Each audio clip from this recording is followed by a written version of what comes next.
Can't wait, can we? We can't also wait to meet the cast of the Musketeers. Please welcome on stage with a big round of applause, first of all, to Luke Pasqualino, Maimie McCoy, Howard Charles, and Santiago Cabrera. Good evening.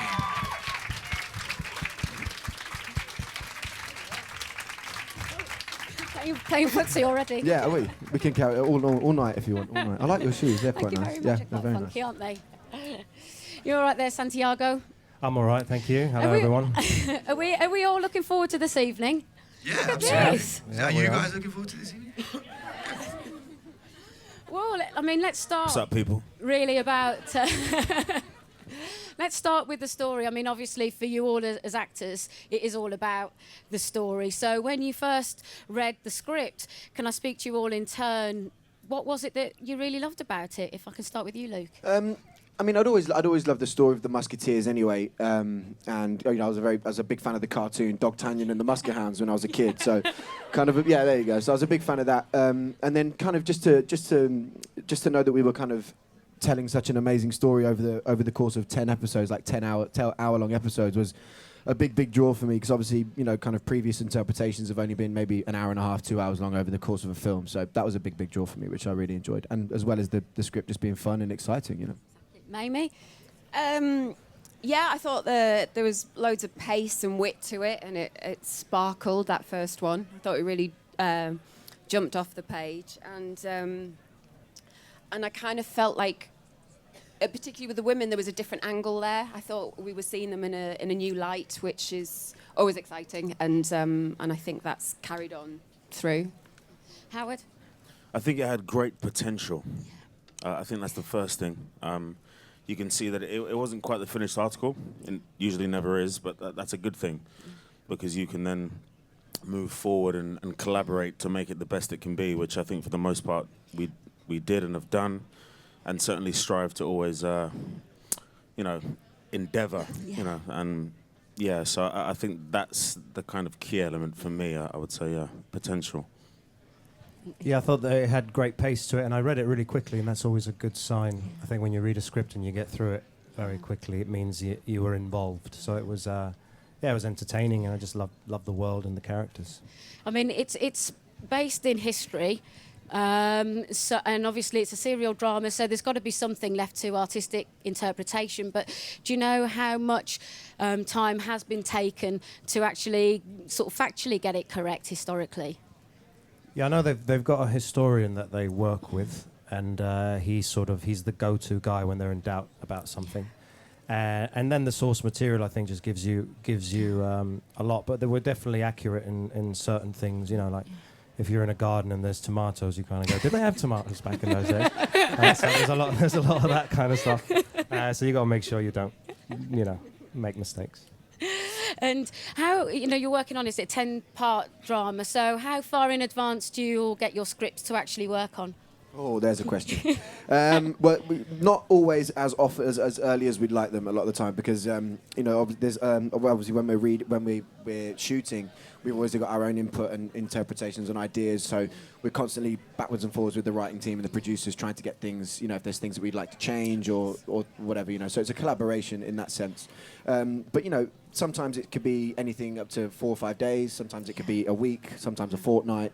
We tend to get the earlier episodes slightly sooner than we do the later ones, purely because the guide for the later episodes is there, but the finished product isn't yet. So, and obviously the Musketeers are a very strong team, and there's a close knit. What characteristics do each of the characters bring to make that team complete and as successful as they are? If I can start with Howard, what is it about Porthos? Well, apart from what his you charm. see is what you get. No. But Porthos is a very fundamentally is a warrior, full of integrity, and yeah, playing the character, really humbles me, and I've learned a lot about myself playing the character. But if I had to give it a word, the thing that Porthos brings, it would indeed, of course, be fire. Yeah. Santiago.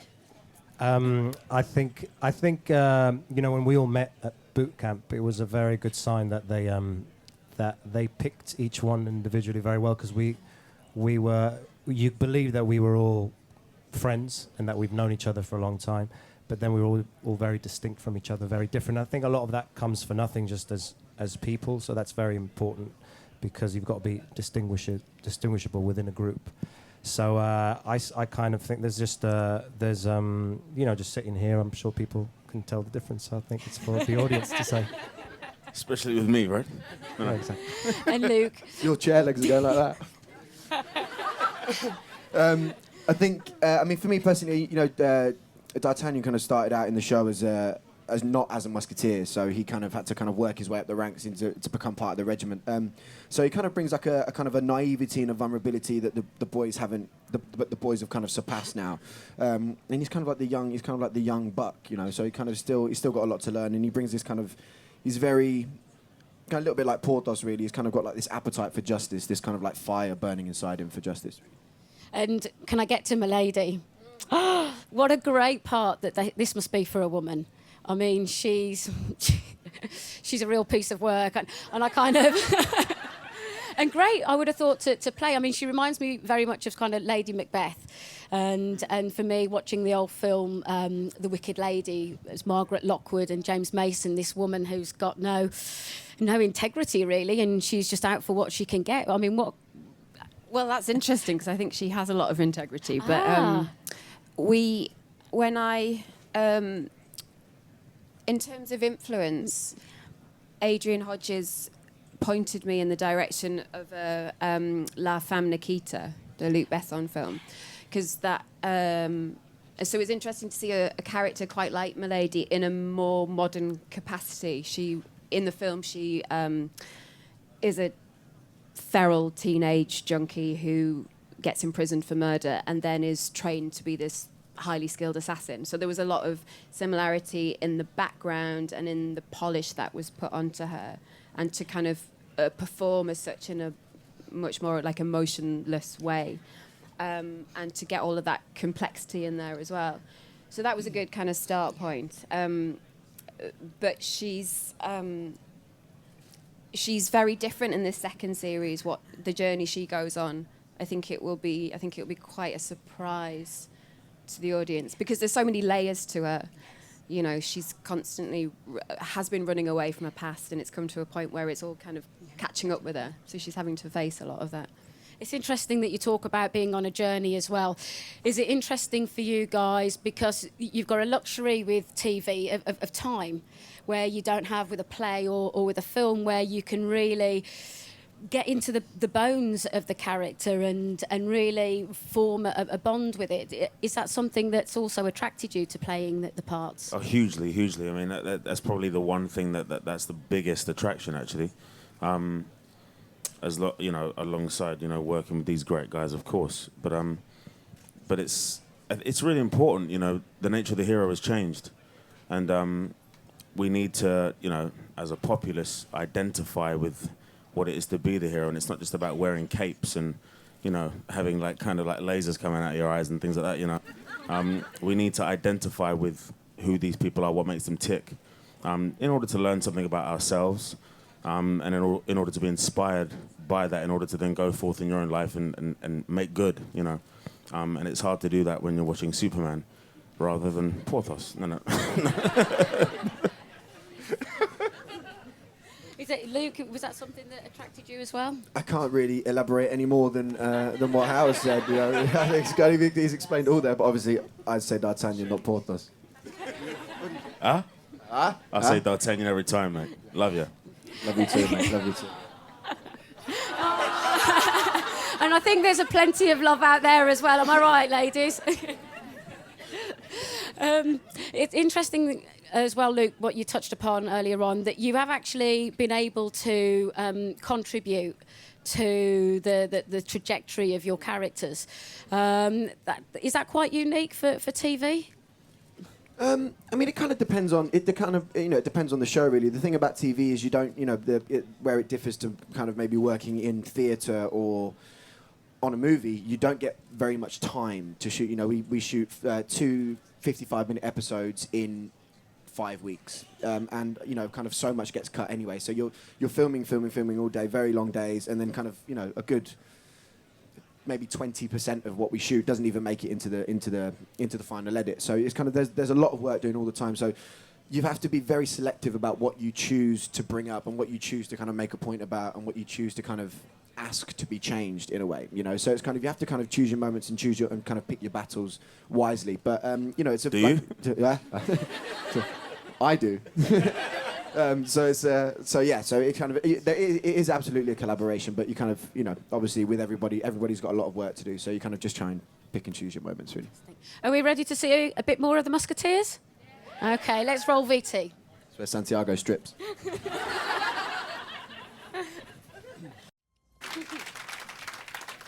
If I can just sort of briefly go back to the first series, I think one of the things I liked in particular was this backstory that had been threaded through about each character. For me, it was a great opportunity for the audiences to, you know, see the humanity in the person actually and get to know them better. Is that something that you also found within the script? If I can start with Maimie. Yeah, it's vital, I think.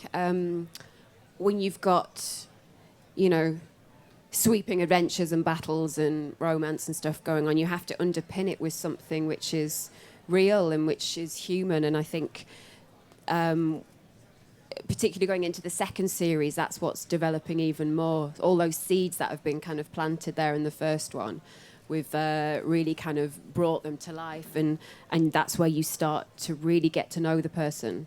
For good and bad, you know, you kind of dig up things, really nasty, horrible, dirty things about yourself as well. You know, all the characters do. And I think that kind of creates this world underneath all of the swashbuckle and stuff. You know, swashbuckle. It's not that easy to say, is it? It's really hard. I don't think I've actually said it out loud before. Swashbuckle.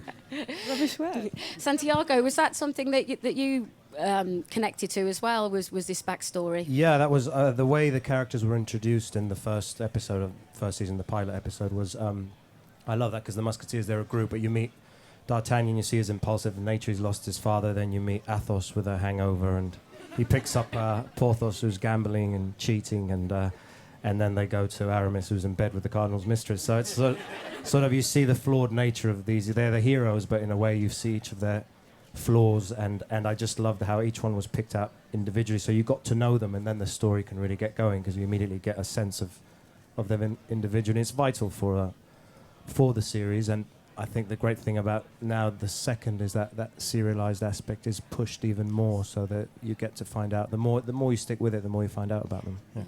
Exactly. And the other interesting thing that I thought, particularly this day and age where we've got reality TV and there's this hunger for instant fame, we see this sort of slow trajectory for D'Artagnan and him having to really earn his stripes. And I wonder whether that's also a positive message to send out to audiences, that, you know, it's not a bad thing to work hard for what you get. No, absolutely not. And, you know, a lot of the time it takes, you know, especially like in D'Artagnan's story as well, I can't remember if it actually made it into the cut, but there was a line there where Treville offers him a place as you know, he's saying, you know, you could come and be a musketeer within the regiment, but you're gonna have to work hard for it. You know, how do you feel? And he says, that's what my father always wanted for me.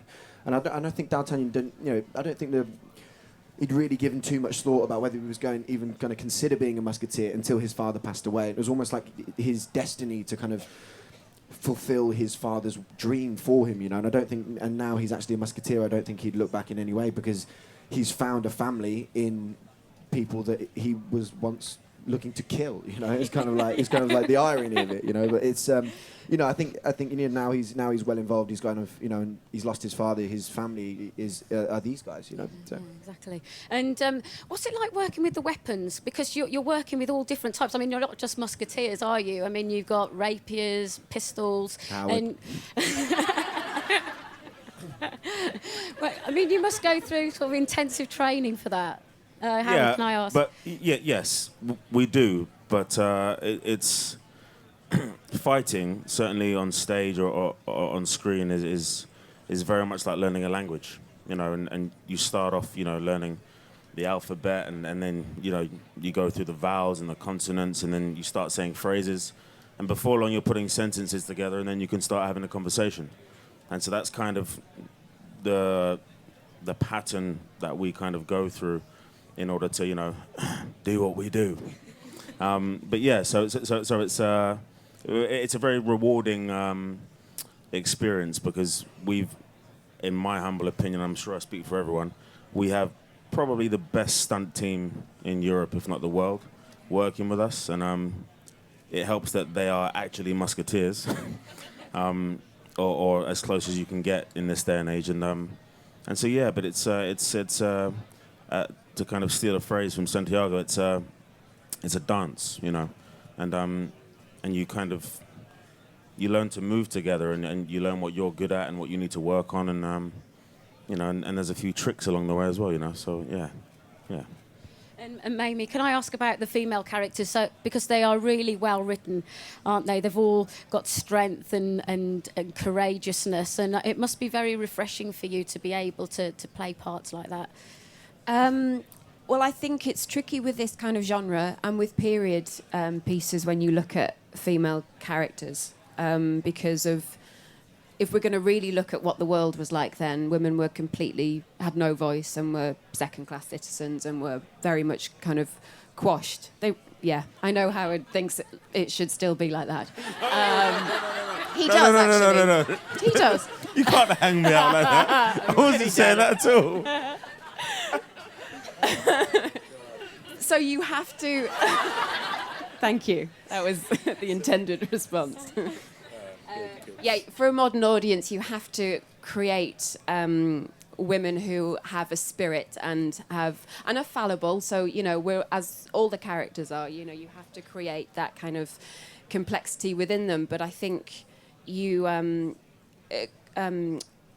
Constance, the Queen, and Milady, they each occupy a different area of society, and they kind of represent things, and they're all kind of trapped within their own worlds as well. But there is a fight, and there's a resourcefulness and humour and a spirit to kind of break away from that and to almost kind of recreate some kind of roles. I think it's vital in this for a bit of balance as well. If I can add something to that too, actually, I think it's also a testament to the ladies we have playing those parts in the show, because as you'll see, as you stick with season 2, all of their journeys become like so much more involved and revealing, and you can't kind of just give that to anyone, because not everyone can do it, and so that's why I say it's a testament to the guys who are playing those parts, because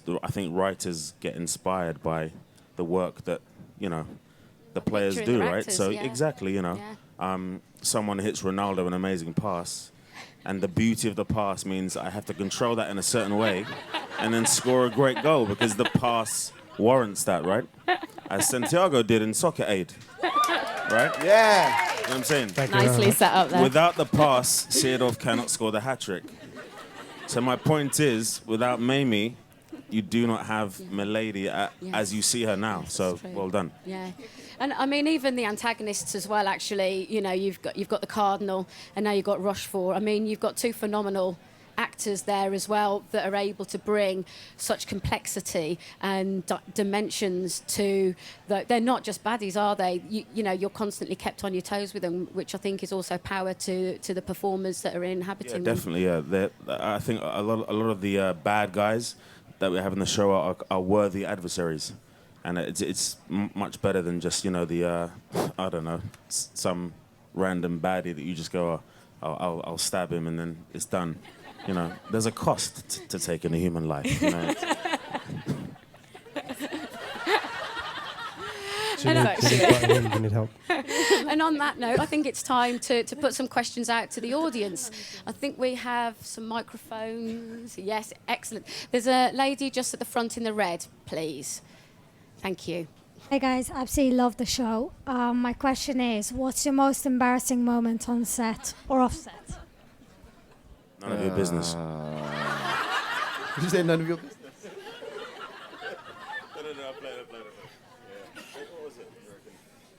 There's obviously the horse. Well, that's season 1, but yeah. That was very embarrassing, wasn't it, Luke? I'll let Howard tell that story. Go ahead, go on. Shall I cut the long story short? Yeah, let's do that. I Okay, think so they're embarrassed. D'Artagnan here. D'Artagnan. Right, so... Howard never drops character. Yeah, right. So, I'm getting in it. It's because I'm watching... Yeah, anyway, right. So, Luke, as well as D'Artagnan, feels that the best way to stay onto a horse is to hold it by the neck. Use your imagination to envisage what happens next. Thanks, Luke. I was embarrassed for him.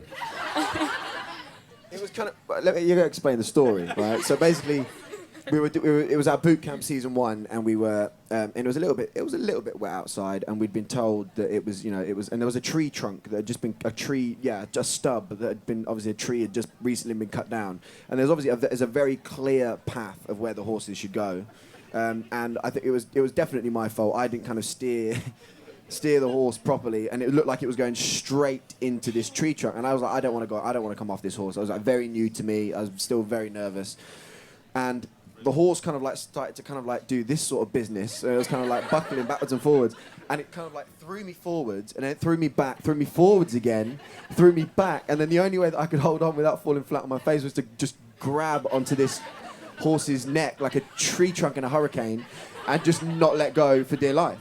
And it kind of like, and Howard was right behind me at the time, so he got the best view of it, and he still does not let me live it down to this day. So that was probably one of my, and it was at the time we didn't know each other very well either, so I was kind of like, I don't want to make myself fall in front of these guys, so it was kind of like, it was one of those situations, but yeah. That was great, mate. Oh, thank you very much. Next question. Hi. So I was wondering, as an aspiring actor, what did each of you do to get to this point in your career, and what advice do you have for someone trying to follow in your footsteps? Who would like to answer that one? I did everything to get to this point, apart from sleep. Do what with Milady does. certain directors. It's fine. Everyone does it. You have to think about the big picture, because it's you have to be in for the long game, I think, if you really want to do it, because it's not easy. It's taken me about 15 years to get here, so with a lot of graft, doing some really shit films, spending most of my time as a waitress, and but also what's brilliant, I've kind of learnt my craft as well in that time, doing things people probably or hopefully haven't seen. So I've made a lot of mistakes, which I think was a good thing. You have to love it. You have to be very passionate about it, and to be quite real. But everybody has a completely different journey. You could ask all the guys how they've got here. Luke started really young. You didn't go to drama school. How is they're all drama school boys, and it's a very individual journey. So there's no kind of. And it's easy to kind of read interviews with people when, they get their lucky break at 21 and it all kind of, blows up and goes crazy and stuff. But for the majority of actors or jobbing actors, it's not like that. So it's good to get a handle on actually what the profession is like. And then when you get there, it's brilliant. And a lot of hard work. And you thank your lucky stars you're there. So it's, it's good. And another one? I think it's also about faith. You say you're an aspiring actor or actress, whichever way you'd like to say it. I'm not sure what's your preference, but it is about faith.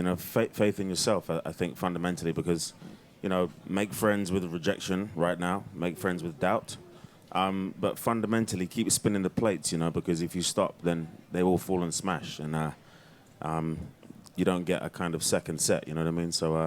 So yeah, just keep spinning the plates and just have a bit more of a kind of, I don't know, what works for me is a bit more of a kind of, excuse my French, but like a fuck you approach kind of thing, So yeah, if I say it, it can be done. Because the fact is that everyone in this room is capable of things that they cannot yet comprehend. We all are. and that's where the self-belief and the faith in yourself comes in. And that'll be the difference between some of you making it home tonight and some of you not. So yeah. Luke, Santiago, do you want to add anything to that? I think kind of like, just to elaborate on what they've said, really, there is no right or wrong way. It's kind of like Maimie said, I didn't go to drama school. Howard went to drama school. Yeah, Santiago did. Tom did, but they went to different drama schools. And it's kind of, everyone has their own journey, and everyone will get a different break at a different time, if at all. But like what Howard said, you just keep spinning the plates and just keep going, and never. The one thing that it's taught me, being in this industry, it's my 7th year now. As a professional actor, and it's taught me that you are going to get a lot more knockbacks than you are successes, and it's a real test of resilience, and it's kind of that basically defines who you are as a person. Kind of being able. It's not who was it that said was it Rocky? It's not how many times you can. It's not how many times you can hit. It's how many times you can get hit and keep moving forward. And that's basically what it is. Just carry on, crack on, just keep moving, and just kind of, Howard said, take that fuck you approach to anything that hits you and just smash it out of the way and just keep moving forward. And you will get down, it will cut you up at sometimes, but it's just keep moving, keep going. I went 2.5 years without getting a job, and then I got my first job, and it's been good ever since, so it's just keep battling, push forward for sure. Time for 2 more questions. There's a lady is it pink? I'm not sure if it's pink or the lights. I might burst into Lady in Red, and you really don't want to do that. Okay. Hello, Musketeers. Hello, Maimie. Hello. I'd like to ask, can you name one thing that you'd like to see happen to your character in season 3? Ooh, good question. Oh. And Santiago, feel free to answer in Spanish. Por favor. Bueno, me encantaría que Aramis... No, I know it's a very good question, but there's so much to explore. I think that's where the collaboration comes in, which we were talking about earlier with the writers. I mean, I think you take the characters to a certain place, and then so many new doors could open. There's so many new options. So I don't want to give anything away of what happens at the end of the second. So if I do sort of go into that, I might. But I think it's about, just keeping the team tight, which we are. I think, all good shows, you need to be like a family and a tight unit where everyone's voice is heard, and we have had that, and we're already starting to talk to writers in the hopes that we will go back and just keep that relationship going, that collaboration going, and good things will come out of it.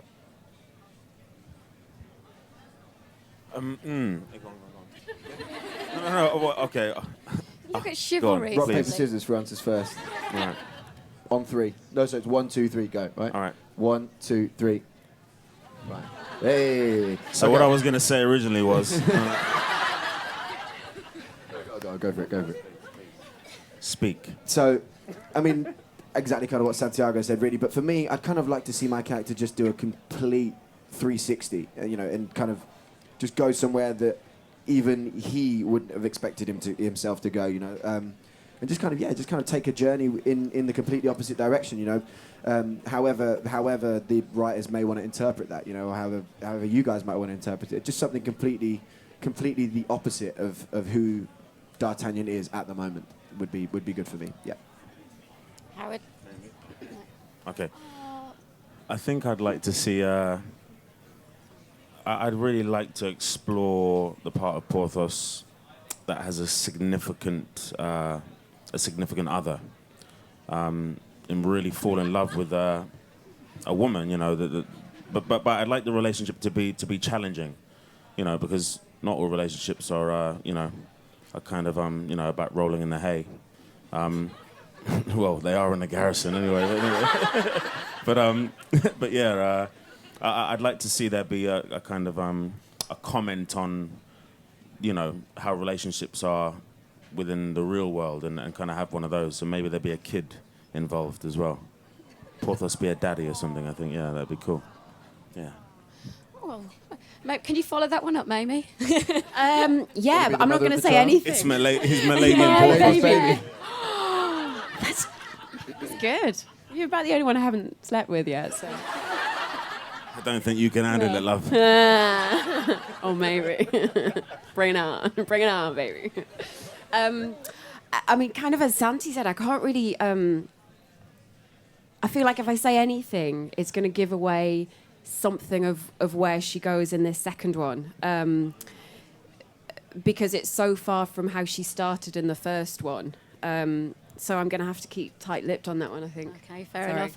And final question to the gentleman in the red jumper just there, please. Hello, I'm here instead of my sister who couldn't be here today. She's asked me to ask this question. Is it still difficult to run in high heels? Or has the new series presented other difficulties for you as actors? You said they're in high heels. So which one For of a you is start, wearing high heels? We need to clear this now. Heels. Like, we don't wear high heels.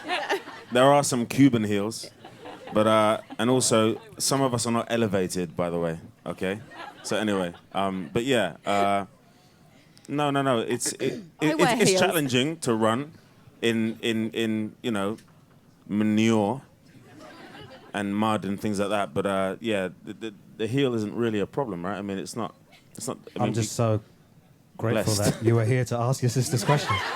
Because, you know, what would we have done without that question? It does get easier, but we do have some trainers sometimes for certain very difficult moments. But it's always rock climbing, things like that. Just rock climbing, yeah. But it's always difficult, but we're up for a challenge, aren't we? It never gets easy. Are the costumes actually in general challenging? Well, they're very heavy, Yeah, but they look it. you know, it is, you know, it would have been like that in the time, but there was always, you've got to make sure that you can still be agile in them. So I think at first I would say they were restricting, but then you just get used to them. But then they've also got you sort of feel strong in them as well. So I think they give you a lot for nothing as well. But yeah, there's definitely the weight issue, yeah. I trip over mine gonna all the time. I can't walk anywhere. There was the first scene we had when I come up the steps of the gun. The gun was really heavy, and we hadn't accounted for me lifting my arm in my dress. So my arm went to there, and I couldn't step. I kept standing on my dress because I just have like billowing fabric all the time. So practically, it's quite hard, and I wear heels, and it's a nightmare. You can't finish your costume without a costume assistant coming to help you tie it all up and stuff, can you? No. Yeah. Yeah. There you go. Yeah. They look It's quite normally me. futuristic. Neither can you, though. Do you That's think right. so? Yeah, there's Okay. something kind of very traditional, but there's the cut of the garments That's look very interesting. futuristic, which I rather like. Yeah, they because it's nothing strictly period. I mean, they've obviously kind of done, you know, a whole wealth of kind of background on actual period costumes and stuff. But a lot of mine are quite kind of McQueen inspired and Westwood, and so there's lots of high fashion. I mean, the mood boards that Phoebe, our costume designer, started with were, I mean, it's one of my favourite bits of the process anyway. It's brilliant. But she had loads of Westwood, which is all very incredibly sensual, very feminine. It's all about the waist. It kind of lends itself to that period as well, whilst also finding something very practical for Milady's costumes. And because she's such a chameleon, most of my costumes do a whole kind of variety of stuff. So I'll have a hood and then a cloak, and then it'll whip back so I can get on a horse, and I've got breeches, and they're kind of multifaceted. You've got like a holster too, right, for the gun? Yeah, I got my holster. Ladies and gentlemen, please give a huge, huge, huge round of applause for our Musketeers. Thank you. Thank you.